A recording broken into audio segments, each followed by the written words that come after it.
What's up, guys? Nolan here. I'm going to be doing a debrief. This is what I'm going to call these debriefs, where I go over some gameplay. Not necessarily full games. I'll leave those for the streams, which if you're not following my Twitch, make sure you do. That's linked in the description. And also, if you have not watched my previous videos on Broken Arrow, specifically the best new player decks, as well as how to use those best new player decks in order to play, make sure that you go do that, because the systems that I will use to... We won the game. I don't necessarily think that I won the game for our team in this instance, but I definitely had effective gameplay that would be useful to show you guys how to improve. It just so happens that there wasn't an objective over on this side of the map. For some reason, this player decided he just kind of wanted to hold this side of the map, which he did very effectively. He or she, whoever it might have been, did very effectively. They had good AA in the back. They had good stopping forces up front. They had good eyes out. It's just that I kept them from pushing up. I successfully kept them from pushing forward with that amount of units so that they can go and take an objective. I don't know if that was their plan. They didn't seem very interested in moving from their corner of the map, but they had a very effective line set up, and they held it very effectively. I was not able to push through them. My goal of this gameplay here is, even though there wasn't an objective over in this corner, and you'll see me move some units over to help in the middle at some point here, and I'll also talk about why I wasn't helping in the middle here at some point. Anyway, you'll see me try to continue to push through. I wanted to kill his AA. He killed one of my planes, and I don't like it when people kill my planes. Whether or not there was an objective over on that side of the map, it didn't really matter. That the Patriot batteries that they had set up over there.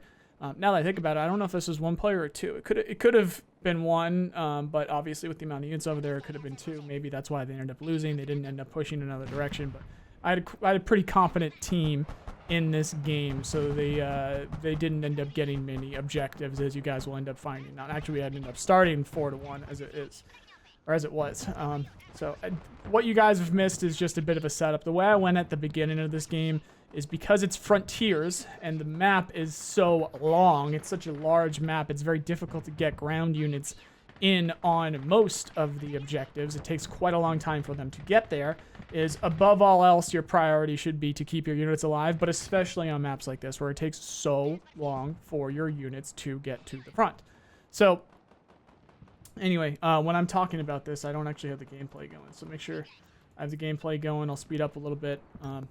Now, like I said, I wanted to kill these Patriots. There's a lot of Patriots over in the side, and I wanted to make sure I kept my units alive, and I wanted to make sure that I had enough of a pushing force so that I'm not kind of pussyfooting around. I'm not just kind of pushing with a couple of units here and there, a couple of recon units. So what I did was I moved up some supplies, I moved up some solid AA with some Buck M3s and the Dervitsias, and then I just kind of sat. My teammates luckily were doing well enough that they weren't able to push through, and we actually did quite well even just to doing that. But like I said, I opened up with a bit of recon with BRMs and a couple of Dervitsias that got a few kills, and then when they came in with the planes early, like every team always does in this game, people always like to open just like the second you see anything, drop some bombs on it, which I'm not saying I don't do. I definitely do it. I just do it more intelligently than most people, where the planes actually survive. The things that I go to bomb actually survive. And then if it doesn't look like they're going to survive, then I make sure that they do not die. However, most teams don't do that. They kind of throw their planes away. So I was able to use the Buck M3s and Dervitsias to get a few plane kills, build up some points until I got a pushing force of 2 T-15s, and I believe I started with a T-90M, and then kept pushing with that. I started pushing into the corner. Had another force built up of 2 T-15s and a T-14 Armada, and the rest is history, because, as you guys know from my new player deck guides, or deck video, that is just the winning strategy. It's very, very effective to, I believe the word is jockey, correct me if I'm wrong, just jockey for position, move in a pushing force, it gets a little bit banged up, you pop smoke, you back up, you go to resupply those units, you push up another pushing force. You don't push with everything all at once because it's too much to micro, and if you end up making a mistake, you lose everything, or you lose more units than you should have. Focus on the small little hit and run tactics, or it's more like, you know, dipping your toe in tactics of jockeying small pushing forces up, smoking, and then coming back. And that's what I did this entire game. It either effectively kept this player in the corner busy, or it stopped them from pushing forward because I was getting kills on their seps, I was getting kills on their tanks and their units in general. It's stuff that they had to worry about.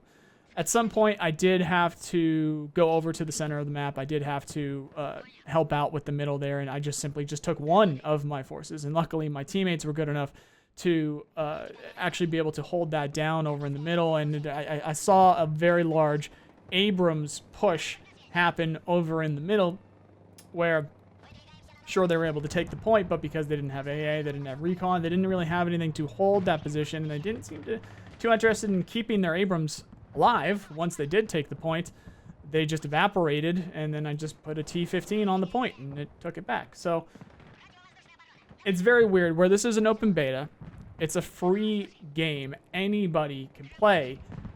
I don't know where a lot of these players are getting their backgrounds. I don't know if this is just they want to see units go boom. I don't know if this is that people are coming from Wargame, which a lot of people obviously are coming from Wargame. I'm noticing Wargame tactics pop up in here. People throwing helicopters at everything. People throwing helicopters at tanks thinking they'll be all right when tanks actually use their machine guns this time and they're actually effective. So if you guys didn't know, this is not Wargame. You cannot play this like Wargame. I mean, you can. You'll lose.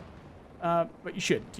You should probably try to win. You should probably, if you have fun losing, hey, all power to you. But you gotta play this a lot differently. The units act differently. There's a lot of different, different situations that will pop up that you're going to be able to handle much, much better than if those same situations popped up in war games, such as heli rushes, such as air spam, such as large unit blob pushes because of the weapon systems that you have, the units that you have, the supplies that enemy team, if they are making a push, is going to have to use in order to actually effectively push and hold that ground, things like that. So again, if you are new to the game, make sure you go watch those videos. If you are looking for units to use, if you're looking for decks to use, stuff like that, because it's going to do a very good job of explaining that, and it's going to explain the tactics that I'm using here and the understanding of what I'm setting up. This game in particular, I did not use S300s. I wish I brought some S300s. I think that they would have been a bit more effective than the Bucks. There were a few times where the Bucks were not shooting when I obviously had wished that they had been shooting. And other than that, everything went very well. I think if I had brought up maybe a recon infantry, maybe I would have been able to spot some stuff. I didn't really have too much of an issue spotting things. The BRMs did a pretty good job, and they didn't get spotted. And the little corner of the map here that I decided to go after because of this Patriot battery over in the corner, this guy didn't seem too interested in pushing at all. So it's a very weird game. So just because you win a game doesn't make you successful in that game. I hope that makes some sense there. You don't know what that other player was trying to do. You don't know if they were AFK. You don't know if this is their first game, things like that. So even when you win, you have to really think about what did you do? What did you accomplish? What did you learn in that game? Or you're not going to be able to get anything from it. You can't always do the same exact tactic twice. That's not necessarily the exact same tactic. Obviously, a lot of these times, a lot of these games, you're going to see me doing pretty much the same thing. I'm going to grab 3 or 4 units. I'm going to push them forward, let them get hurt, and pull back. That is the base, of course. But when it comes to how you push, what tree line you push, the units that you use specifically on what flank, the units that you use to spot, when you call in air, when you keep the air down, when you actually bring up anti-air support, when you start to use artillery, things like that, it can change every single game. No 2 games are the same. So that's stuff that you want to keep in mind and stuff that you'll learn over time. And when it comes to tactics with this was a very straightforward game. Very straightforward. Simply just the basics. You take those pushing forces. I didn't even use too much recon. I had a Mi-28N in the background, which actually worked to my point that I made in my new player deck video, where if you use these Mi-28Ns, they're 1700 meter range, or I think they're actually 24. Correct me if I'm wrong. I'll put it up in the video if I remember here. Those 150 point Mi-28Ns, very effective recon that you can keep above your units but behind the line.